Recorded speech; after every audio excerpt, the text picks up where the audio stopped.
If you're here to see show cars, you're on the wrong freaking channel.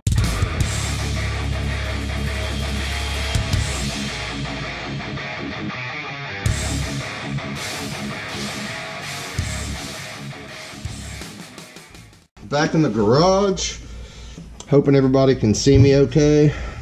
Okay guys, so what I'm trying to do now is I was actually planning on taking the going ahead and start taking my hot side apart, replacing all the gaskets, doing all that, but I decided that what I wanted to do before that is go ahead and transfer some parts over to this turbo and set the new turbo on the hot side, on the flange, and just put like 2 bolts in it and mock up my drain line. I actually bought some -10 hose, which is kind of semi-expensive, but I bought the hose in case I need to make a whole new line, like if the drain line was going to be too short with the new fitting. But obviously I won't know that until I try. So I'm gonna get some parts transferred over from the old turbo to the new turbo, and then we'll set the new turbo on there and see what happens. If I need to make a new drain line, I will, but hopefully I won't. Hopefully I can just put the new fitting on the end so the drain will quit leaking and be done with it. Probably going to be kind of a boring video, but you know, it is what it is, guys. This is all the little bull crap that you go through. I'll probably do a video in the future, replacing the bushings or bearings, whatever you want to call them, in the old turbo, the seals and everything, because we are going to rebuild that and maybe use it on something in the future, like a I don't know, we might do like a V6 build or something and put it on there.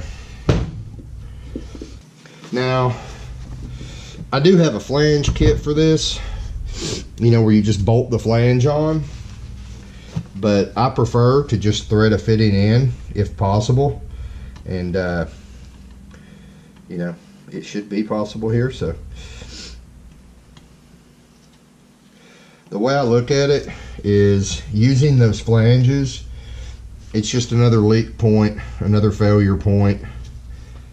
You've got that big gasket there, so anytime it's threaded and I can just screw a fitting in like this, that's the way I'd rather go about doing it. And this is threaded, so that's what I'm doing. So this is the new Russell fitting that I got to replace the one that was blowing oil everywhere.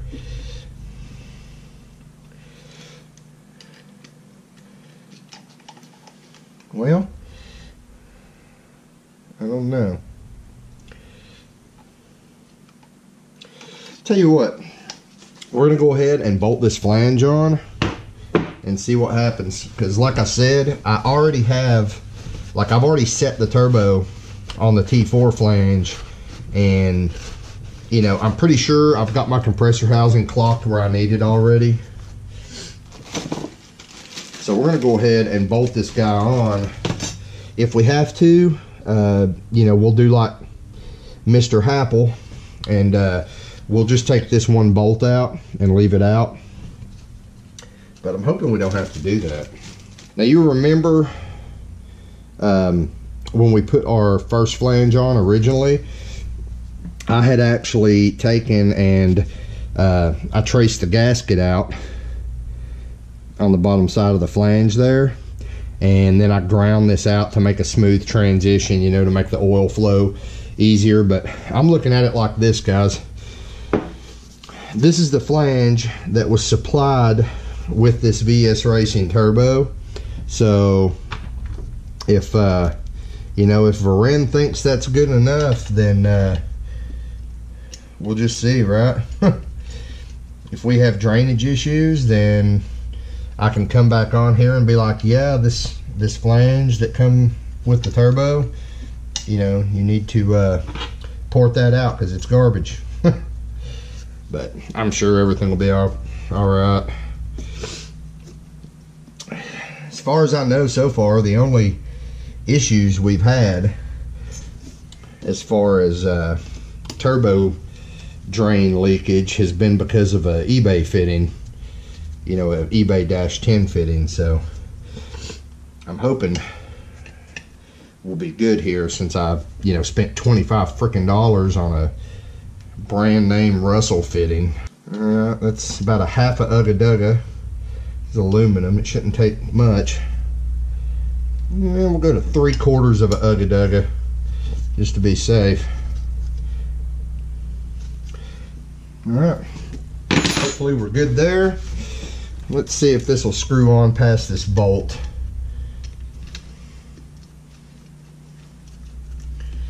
Oh yeah, guys, I got plenty of clearance there. Okay, so apparently this new angled drain flange that Varun is including with the 7875 turbos now, apparently it is the cure for the problem of, you know, that bolt hitting the drain flange. And that's awesome, because I didn't want to have to deal with that. So my next question is, if I set this guy on my flange, is the old drain line going to reach? Because if the old drain line will reach, then all we'll do is take the drain line, I'll take the eBay-10 fitting off, we'll put our Russell's-10 fitting on, and we're good to go, as you know, as far as the drain line goes. So I'm gonna go over here and check that real quick, and I'll be right back. If you can see what's going on here, my underhood light is currently dead. I've got it on the charger, but the drain line not only reaches, but it actually appears to be about 1 inch too long. I actually have to push it back a little to screw it in. So I think what I'm gonna be able to do is go ahead and crawl under here, take the drain line loose from the oil pan, bring it out, replace the the worn out eBay end that screws into the turbo here with the good Russell fitting, and we'll go from there. Okay guys, got our drain line off. Here's the deal. This is the end that hooks to the bottom of the turbo, okay? Look at this. Watch this joint right here. You see that? This is a cheap eBay fitting. That, like, look. See how I can just spin that all around, and it fits really loose in the socket. All right, that's where I believe the oil was blowing out from, and I believe that because I tried everything to get this to seal, and the leak just kept getting worse and worse, and so I'm pretty sure it was leaking from right there. Now on the other end that goes into the pan, it's not exactly tight either. It's kind of loose too. But for some reason, I didn't have any leak down there. I don't know if maybe it's just because of the direction of the oil flow or what it was. But anyway, we're definitely not happy with this. By comparison, here is the Russell fitting that I just bought. You can see there is no gap in there whatsoever, and it does not move at all, and it's really hard to get to swivel. Now, one thing I have thought about is maybe the heat from the turbo, but you know what? People are running these fittings all the time, and they're not having the you know, this problem that I'm having. So I'm hoping it's just a bad fitting. What I'm going to do right now, I'm going to take this fitting off, put the new Russell's fitting on. Now, the only thing that really aggravates me about what I'm doing right here at this point is that I actually went out, you know, this -10 hose is about $10 a foot, and I went out and bought 3 feet of it, you know, because I thought I was going to have to make a new line. So that kind of sucks, but hey, we'll have it for you know, future projects, right?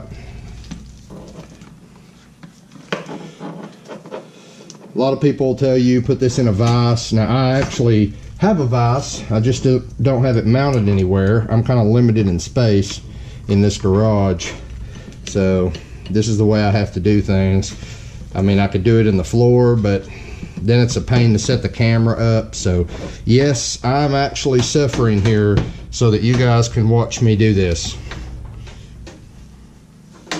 the hard way. I can see the comments coming already, and no, I do not give a shit about scratching my fittings. This ain't about how it looks to me, guys. It's just about how it works. This is the part where I try to decide if I should use the new Russell collar or leave this collar on, because I've got the new Russell collar here, and I'm thinking about just leaving this collar on so I don't have to deal with any of this. You know what? Screw it. I was gonna say so I don't have to deal with this trying to bite me. This is on pretty good, guys. Like, I'm thinking I should just put the new fitting in and forget it. That would be the easy way to go, wouldn't it? Because, I mean, we weren't leaking down here. We were leaking up here. So, yeah, let's just do that. That'll save us a little drama. You guys are going to laugh at me. Normally, I would spit in this for lube. I don't use any grease or anything. I usually just spit in the AN fittings to lube them up. But this has already had oil flowing through it. So, I should be good to just screw this together at this point.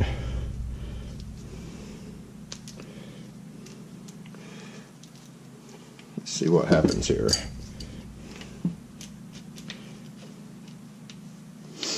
Oh no, Robert, you're gonna scuff your new AN fitting all up with that wrench. Yeah, here you go, guys. This is doing it without a vise. Hey, you guys are gonna laugh at me, but I've actually got one of the little, I've got like one of the little tools that goes in your vise to hold these fittings so they don't get scuffed. And let me show you something real quick before I finish screwing this together.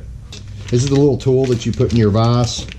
It's magnetic. You stick one on each side of your vise, and it's got these cutouts, you know, to hold the AN fittings from turning without marring them up. Guys, I bought this probably 10 years ago. It still has the factory tape. I've never even taken this out of the bag. That's how much I care about scuffing AN fittings. I mean, if you're building a show car, then yeah, you're probably going to want to use that, and you're going to want to use the soft touch aluminum AN wrenches, which I do have a few of those, just not the right size for this. But I'm not building show cars, guys. I don't plan on ever building show cars. If you're here to see show cars, you're on the wrong freaking channel. This is actually the easiest way for me to do this, guys. It is a pain in the nads to try to tighten this up on my application, because there's only like this much room between the bottom of the turbo and my inner fender, and you know, it's just a pain. It's such a pain that I'd actually talked to John. We were talking about maybe cutting an access panel in the inner fender where I could like take the tire off and reach up to get to this drain line when we were having all the issues. But we never did do that. Not really worried about it. What I'm going to do instead is I will attach this to the bottom of the turbo before I mount the turbo, and then I'll just fish the drain line down where it needs to go, crawl under the car, tighten it up. But that being said, we are nowhere near that stage yet, because we are going to take our hot side apart now. The reason we're taking our hot side apart, in case you're new to the channel and this is the first video that you've seen of mine, is we're actually going to replace all the gaskets.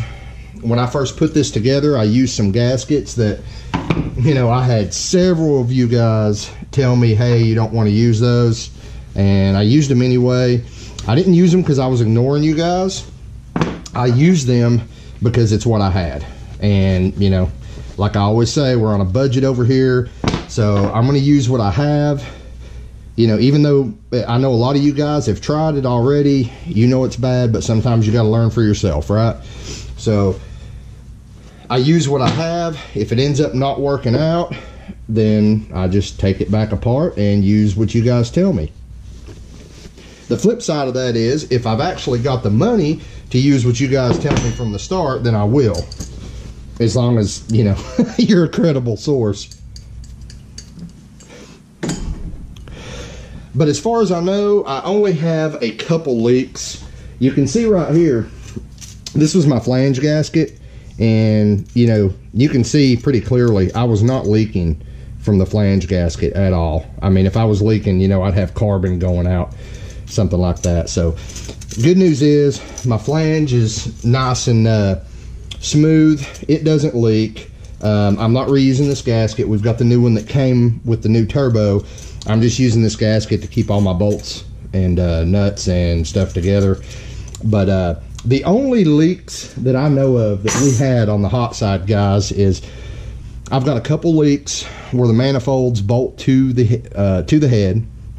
And again, that was because, you know, I think it was Hunter actually said in the comments on the videos where I was putting the hot side together, he's like, you don't want to use those you know, those cheap gaskets. They're like a paper with metal layers on both sides. He's like, you don't want to use those, they'll blow out. Well, guess what, Hunter?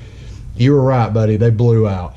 I've got at least 2 leaks that I can tell on the passenger side where the manifold bolts to the head. I can see where soot's been coming up. So I've got those 2 leaks, and I also think my V-band flanges have been leaking. So what I've done is, you know, I've got the old ultra copper here. When I put all this back together, we're actually going to use some ultra copper on the V-bands, and hopefully that'll take care of those leaks. Got the MLS all metal gaskets that we're going to use. These are actually, you know, the factory style gaskets, and this is what Hunter was telling me I should have used. I just didn't have the money for them back then, but I picked up a set now, so hopefully no more leaks on the hot side. The reason we're taking the hot side apart is, you know, I've got a piece of flex joint in the hot side, as 90% of people do. It just makes it easier to reassemble everything. Now, as you guys know, we built that whole hot side out of scrap exhaust parts that we had laying around. We didn't buy anything for that hot side except for the V-bands. So the piece of flex that I used, you know, it's only about this long. I think it's like 3 or 4 inches long, but it actually came out of a newer Volkswagen that was wrecked. John's son had found that for me and brought it home. So I cannot remember if it had the stainless mesh on the inside or if it was just open bellow inside. And since that time, I have seen a lot of horror stories about the ones that have the stainless mesh on the inside. Just from the pressure and the heat, the mesh will kind of like collapse on itself, or worst case scenario, it'll come apart and get shot through the turbine housing. Sorry guys, I don't know if you can hear the dogs barking out there, but they're going pretty nuts.